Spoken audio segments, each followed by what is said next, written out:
In this edition of the Law Firm Marketing Podcast, we talk with Australia's #1 thought leader on brand, innovation and creativity and how they should play a role in your professional services firm. And in our quick tips, we give you a definitive tool in helping your firm work out how good your website really is.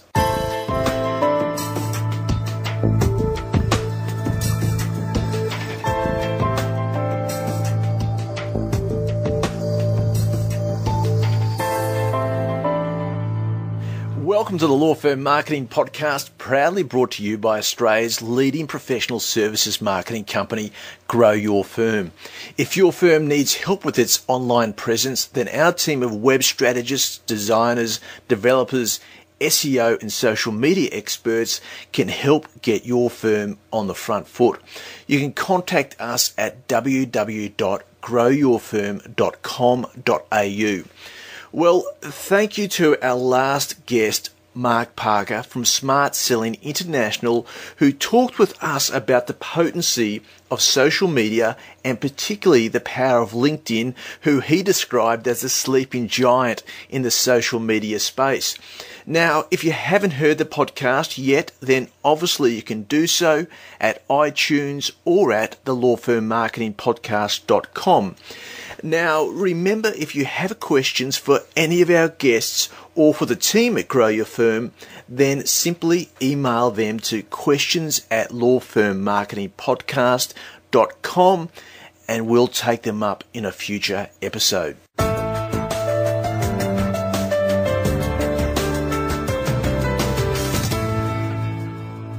When it comes to understanding how well your firm's website is performing, lots of people get stuck on the amount of traffic the site receives and bounce rate.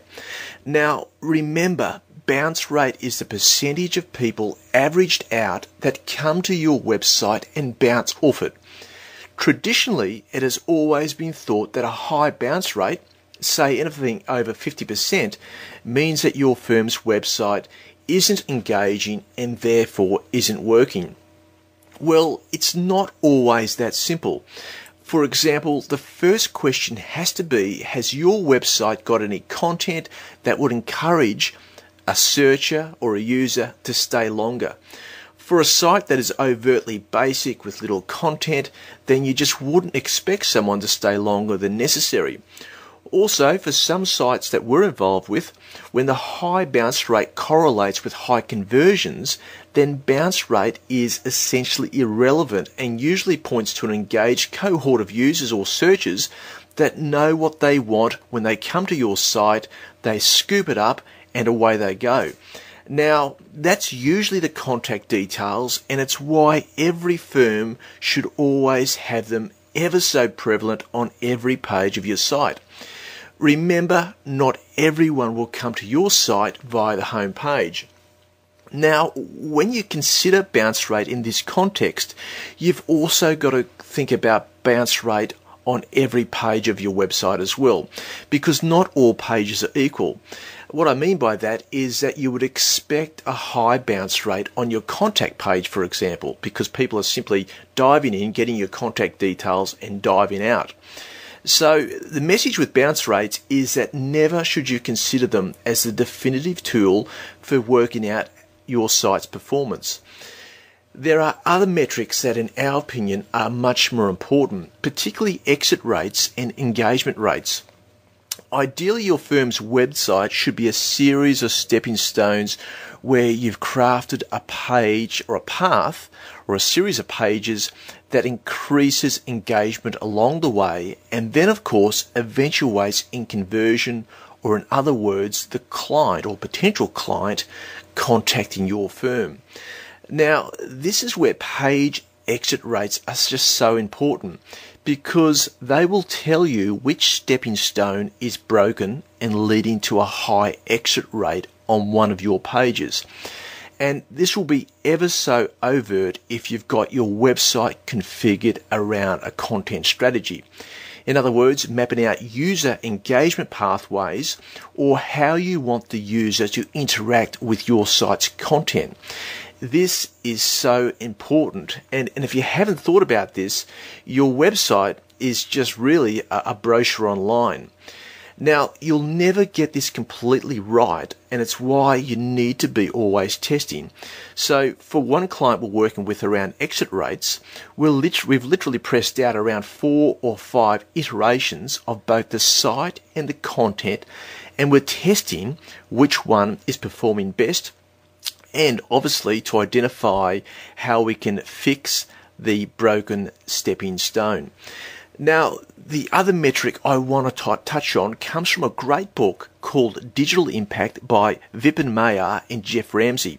Now, these guys are essentially saying that one of the most important metrics to a website is the engagement score, which sees the user in a pyramid where at the base a user engages just by viewing the content, then interacts with the website via a video or a slideshare or a podcast, to then responding to the content by rating, voting or commenting, to then requesting information to share via social media, to then obviously contacting the organisation, or in the case of law firms or accounting firms, your firm.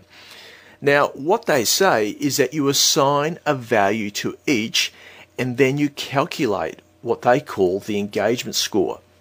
What I like about this is that when you adopt this type of approach in trying to understand how people are interacting with your firm's website, you'll always be disappointed, and it will force you back to the drawing board to understand or better understand how users or searchers are interacting with your firm's web presence. Now, all this stuff is fascinating reading, and we'll leave some useful references for you in the show notes that you can dive into and learn up on.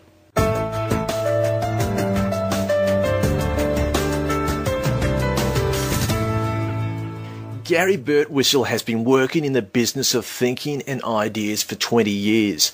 Gary's innovative approach to problem solving, innovation, marketing, brand, strategy and performance has seen him speaking to organisations and individuals in all parts of Australia and abroad to help challenge their traditional way of thinking in order to successfully unlock their great ideas.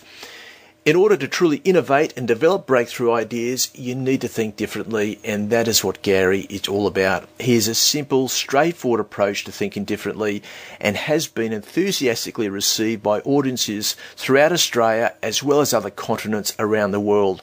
It has also earned him the 2007, 2008 and 2010 Speaker of the Year award from the Executive Connection. Gary has published 5 best-selling books. His first book, The Keys to Creativity, was published in early 2007. Then Who Stole My Mojo was published in June 2008.